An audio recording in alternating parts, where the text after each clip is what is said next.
کسی ایک پیغمبر نے بھی اپنے حکم سے کسی مردے کو زندہ نہیں کیا۔ حضرت عیسیٰ کرتے تھے، کیا کہتے تھے؟ قم بإذن اللہ، ایسے کہتے تھے، مردوں کو زندہ کرتے تھے، سنا ہوگا آپ نے، لیکن وہ بھی کیا کہتے تھے؟ قم بإذن اللہ، اللہ کے حکم سے کھڑا ہو جاؤ۔ لیکن آپ کے شہر میں ایک مولوی ایسا ہے، میں سن کے حیران ہوا کہ یہ بے شرم قسم کے مسلمان اس کو سن رہے ہیں بیٹھ کے وہاں پہ۔ وہ کیا کہتا ہے؟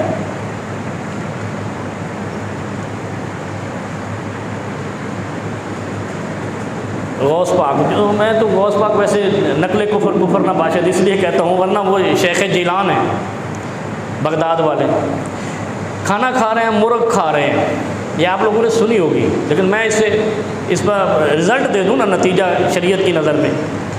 کھانا کھا رہے ہیں اور مرغ کھا رہے ہیں، بوٹیاں کھا کر ہڈیاں رکھتے جا رہے ہیں اتنے میں، اور بچہ جو ہے وہ ساتھ دال کھا رہا ہے۔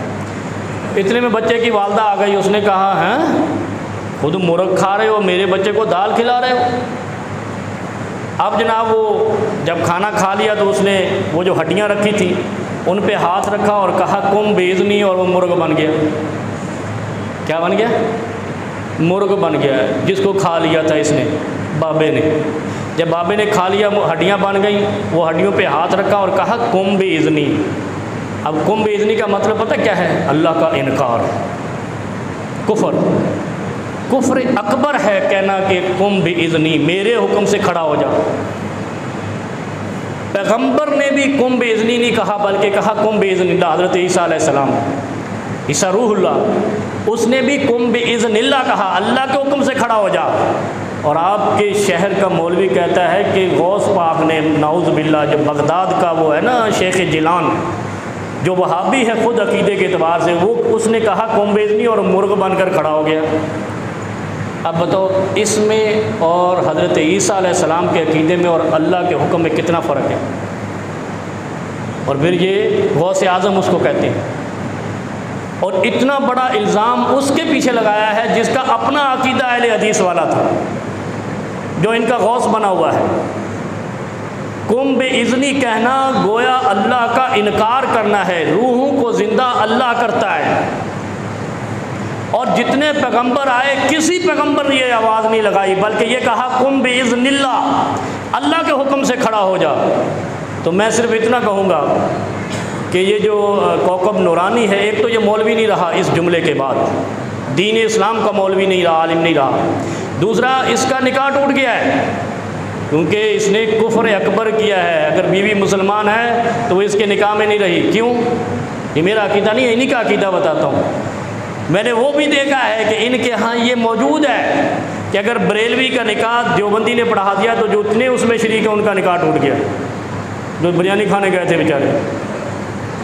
اور اگر دیوبندی کا نکاح بریلوی نے پڑھا دیا تو جتنے شریک تھے ان کا نکاح ٹوٹ گیا۔ یہ بھی آپ نے سن رکھا ہو ان کا، یہ کوئی ایسی باتیں نہیں جو ڈھکی چھپی ہیں، یہ ساری دنیا میں پھیلی ہوئی ہیں۔ تو اس طرح کرے ان کا نکاح ٹوٹ جاتا ہے، جو خدا کا انکار کرے نکاح نہیں ٹوٹتا۔ قم بإذنی کہنا کفر اکبر ہے۔ کسی پیغمبر نے بھی یہ نہیں کہا کہ میرے حکم سے اٹھ جا، بلکہ کہا قم بإذن اللہ، اللہ کے حکم سے اٹھ جا۔ اور یہ اس شخص کو جس کے نام سے قم بإذنی کا الزام لگاتے ہیں، اس کو غوث اعظم بھی کہتے ہیں، جس کے بارے میں اللہ رب العالمین کے پیارے حبیب کہتے ہیں وَأَنَا الْبَائِثُ الْفَقِيرُ الْمُسْتَغِيثُ الْمُسْتَجِيرُ، میں مدد بھی اللہ سے طلب کرتا ہوں، پناہ بھی اللہ سے طلب کرتا ہوں۔ اور اگر ایسا نہیں ہے الوجل المشفق المقر، اور اگر میرے دل پہ وجل نہیں آتی، کپ کپی نہیں آتی، میرا دل ڈرتا نہیں ہے اور اقرار جرم نہیں کرتا، تو میں دین اسلام میں نہیں رہتا۔ میرا دل، اس کا مطلب ہے سیاہ ہے۔ یہ کیسا قرآن پڑھتے ہیں جن کو اتنا پتہ نہیں چلتا کہ اللہ کے علاوہ کوئی زندہ نہیں کر سکتا، اللہ کے علاوہ کوئی موت نہیں دے سکتا، اللہ کے علاوہ کوئی رزق نہیں دے سکتا۔